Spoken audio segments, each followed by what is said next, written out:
Hey everyone, I join you today from my home office where I've been working since the stay-at-home order went into place. And Josh and I spend many hours in this office now. And last week I was sitting right here in this chair when our dog Maya came up and she tapped me with her nose to get my attention, and then she sat down next to the desk and stared at me. Now, this wasn't totally unusual. Whenever Maya gets bored and wants to go out and play, she will come up to either Josh and I and she will tap us with her nose and sit there and stare at us. But last week was a little different. She tapped me like normal and she sat down like normal, but she stared at me for like 5 or 10 minutes straight. Just stared, watching every move that I made in hopes that I would make moves to get up and take her out to play. And she listened to everything that I had to say. And as she was staring at me, it reminded me of the story that we find in Luke's Gospel, where he tells us that Mary sat at the feet of Jesus and listened to everything he had to say. Also in that story, we find Mary's sister Martha, not sitting at the feet of Jesus, but running around, getting everything ready for Jesus and his disciples and their visit. And as she's running around, she realizes her sister isn't helping her, and she becomes very frustrated and vents this to Jesus. And Jesus' response to her is, "Martha, Martha, you are worried and upset about many things, but only one thing is needed.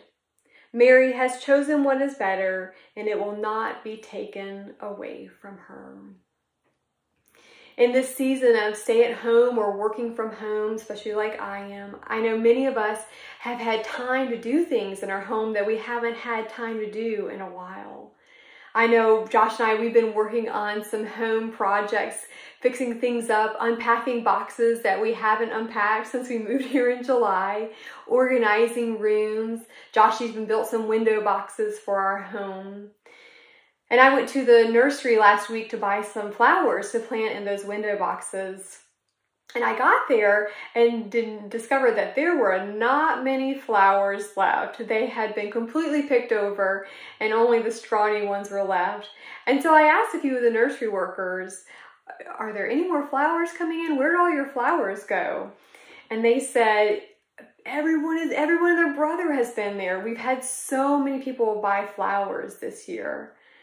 And so I realized that Josh and I are not the only ones doing home projects, right? Like you guys, probably like us, are at home taking care of projects and doing things that you wouldn't normally be able to do because now you have the time. And I'm sure you've also been spending more time with God, with Jesus.